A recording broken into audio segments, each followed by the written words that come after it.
అదే RTV app వార్తల్ని క్షణాల్లో చదివే అవకాశం ఉంటుంది. ఒక న్యూస్ పేపర్, ఒక టెలివిజన్ ఛానల్ మీ చేతుల్లో ఎప్పుడూ ఉంటాయి. రాష్ట్రంలో ఎక్కడ చూసినా ఎన్నికల కోలాహలం. మొత్తం అన్ని రాజకీయ పార్టీలు ఎన్నికల నేపథ్యంలో పెద్ద ఎత్తున సమీకరణాలు చేస్తున్నటువంటి పరిస్థితి. ముఖ్యంగా కాంగ్రెస్ పార్టీ కూడా వైఎస్ షర్మిల ఆంధ్రప్రదేశ్ పగ్గాలు చేపట్టిన నేపథ్యంలో పెద్ద ఎత్తున గతంలో పార్టీకి దూరంగా ఉన్న వ్యక్తులు కూడా పార్టీలో చేరుతున్నటువంటి పరిస్థితి. అభ్యర్థులు అయితే మాత్రం కూడా మేము కూడా పోటీ చేయాలి కాంగ్రెస్ తరఫున అని కూడా పెద్ద ఎత్తున ముందుకు వస్తున్నటువంటి నేపథ్యంలో గతంలో ఎమ్మెల్యేగా మడకశిర ఎమ్మెల్యేగా పనిచేసినటువంటి మనతో పాటు సుధాకర్ ఉన్నారు. ఏం చెప్తారు ఆయన మాటలు వినే ప్రయత్నం చేద్దాం. ముఖ్యంగా ప్రస్తుత కాంగ్రెస్ పరిస్థితులు ఎలా ఉన్నాయి అనంతపురం జిల్లా వ్యాప్తంగా మరి రాష్ట్ర వ్యాప్తంగా ఎటువంటి పరిస్థితుల్లో కాంగ్రెస్ పార్టీ ముందుకెళ్ళబోతుంది తదితర అంశాలతో మనతో మాట్లాడడానికి మాజీ ఎమ్మెల్యే సుధాకర్ గారు ఉన్నారు. వారి మాటల్లో వినే ప్రయత్నం చేద్దాం. సార్ ఏం చెప్తారు సార్ మొత్తం మీద మీరు గతంలో ఎమ్మెల్యేగా పనిచేసినటువంటి నేపథ్యం ప్రస్తుత కాంగ్రెస్ పార్టీ పరిస్థితులు ఎలా? కాంగ్రెస్ పార్టీ పరిస్థితి ప్రస్తుతం చాలా మెరుగైందండి. గతంలో రాష్ట్ర విభజన సందర్భంగా ప్రజలు కోపతాపాలకు గురి అయింది వాస్తవము.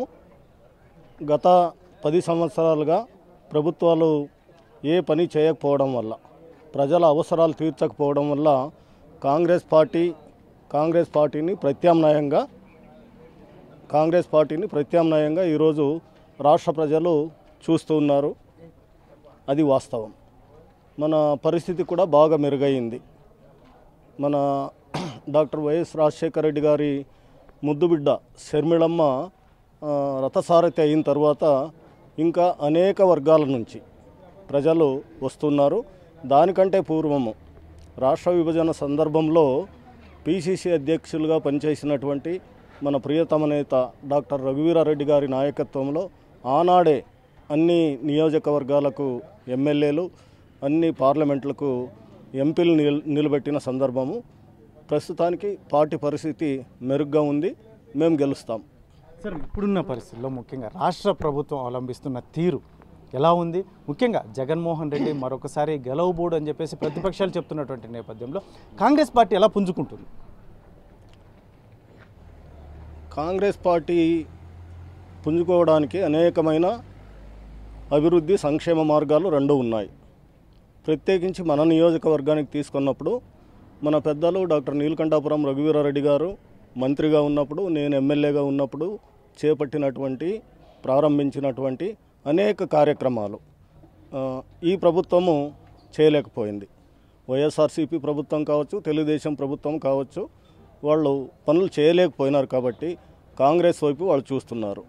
ఉదాహరణగా మేము 320 చెరువులకు నీళ్లు, మీకు కూడా తెలిసిన విషయమే, అధికారంలో ఉండి ఎవరూ చేయలేనంత సాహసము ఆ రోజు రఘువీరారెడ్డి గారు చేసి 6 నెలల ముందుగానే పత్రికా ప్రకటన చేసి, నేను మల్లికార్జున స్వామి చంతాలపాద నుంచి వచ్చే కృష్ణా జలాల పాటే నేను అనంతపురం నడిచి వస్తాను అని చెప్పి అధికారుల్ని, పార్టీ శ్రేణుల్ని సమాయత్తం చేసుకొని, అప్పుడున్న ముఖ్యమంత్రుల్ని సమాయత్తం చేసుకొని 212 కిలోమీటర్లు పాదయాత్ర చేసుకొని నీళ్లు తెచ్చిన సందర్భము జీడిపల్లికి నేటికి కూడా ప్రజలు చర్చించుకున్నారు.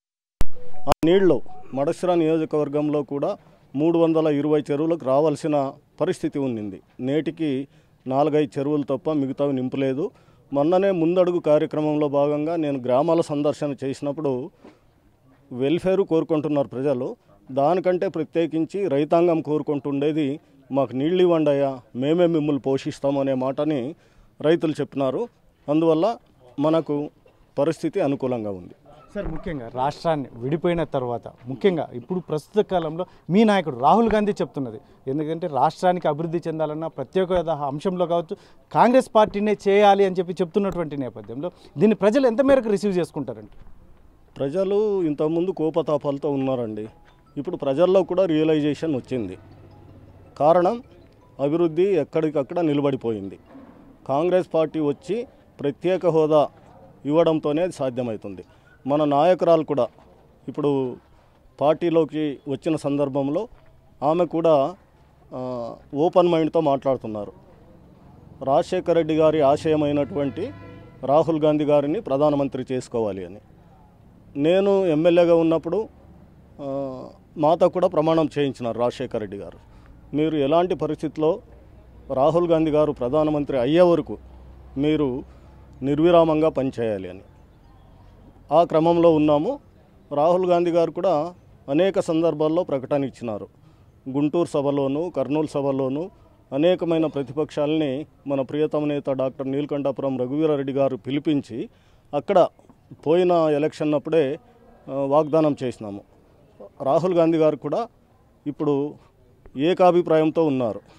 ఆంధ్రప్రదేశ్ ప్రజల హక్కు ప్రత్యేక హోదా, నా తొలి సంతకము దాని మీదే ఉంటుంది. తొలి సంతకం దాని మీద ఉండి ప్రత్యేక హోదా అనేది ఒకటి అమలైతే ఈ రాష్ట్రము సర్వతోముఖాభివృద్ధి చెందుతుంది అనే విషయంలో ఎవరూ సందేహించవలసిన అవసరం లేదు. సర్వతోముఖాభివృద్ధి చెందడానికి ఒక ప్రత్యేక హోదా తప్ప వేరే మార్గాలు ఏవీ లేవు. అలాగని మేము సంక్షేమానికి వ్యతిరేకం కాదు. సంక్షేమానికి బాట వేసిందే కాంగ్రెస్ పార్టీ, తర్వాత అనుసరించుకుంటూ వచ్చారు. మీకు తెలుసు, భూ సంస్కరణలు, దాని ద్వారా ఎవరి జీవితాలు వాళ్ళు జీవించుకోవచ్చు, ఎవరి పంటలు వాళ్ళు పండించుకోవచ్చు అని వ్యవస్థీకృతమైన మార్పు ఇందిరమ్మ ద్వారా, తర్వాత మన కాంగ్రెస్ ప్రధానమంత్రులు, ముఖ్యమంత్రులు అందరి ద్వారా సాధ్యమైన విషయం కూడా ఈరోజు ప్రజలు చర్చించుకుంటున్నారండి. సార్, ముఖ్యంగా ఇప్పుడున్న పరిస్థితులు, ఎందుకంటే గతంలో కాంగ్రెస్ పార్టీ ఉనికి కోల్పోయినటువంటి పరిస్థితుల్లో వైఎస్ షర్మిల ఆంధ్రప్రదేశ్ పార్టీ పగ్గాలు చేపట్టిన తర్వాత పెద్ద ఎత్తున, ఎందుకంటే బయట ఉన్న వ్యక్తులు కూడా కాంగ్రెస్ పార్టీలో చేరడానికి సిద్ధమవుతున్నటువంటి నేపథ్యంలో ఇటువంటి పరిస్థితుల్లో ముఖ్యంగా వైసీపీ నాయకులు మహిళలని పర్సనల్గా టార్గెట్ చేస్తున్న అంశం, దీన్ని భయపడి షర్మిలను పర్సనల్గా టార్గెట్ చేస్తున్నారని అంటున్నారు. ఏం చెప్తారు? ఇప్పుడు ఒక మహిళని గౌరవించడము మన సంస్కారం, సంస్కృతి. ఎవరు ఏ పార్టీలోనైనా చేరొచ్చు, ఎవరు ఏ పార్టీ పగ్గాలైనా చేపట్టవచ్చు, ఎవరి కోసమైనా ప్రచారం చేసుకోవచ్చు. అంత సంస్కారహీనంగా మాట్లాడడము సభ్య సమాజానికి మంచిది కాదు అనేది రాజకీయంగా ఎన్నైనా మాట్లాడవచ్చు అండి.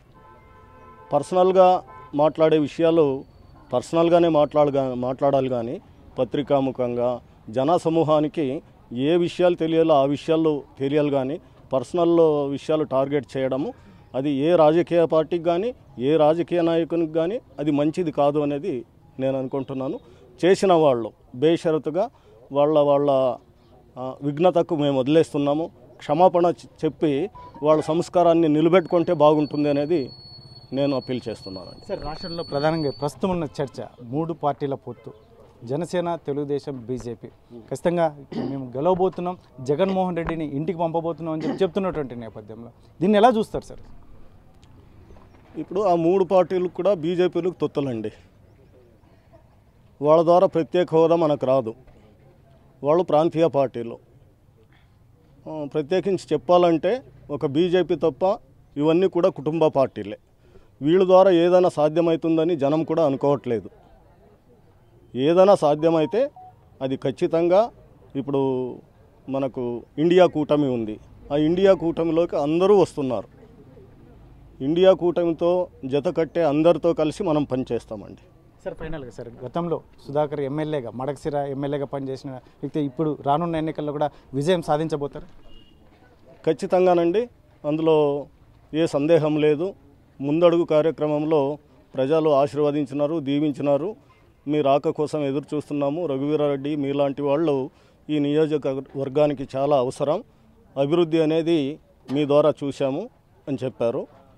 ఉదాహరణకు నేను 2-3 మాటలు, ఒకటి 320 చెరువులకు నీళ్లు తెచ్చిస్తాము.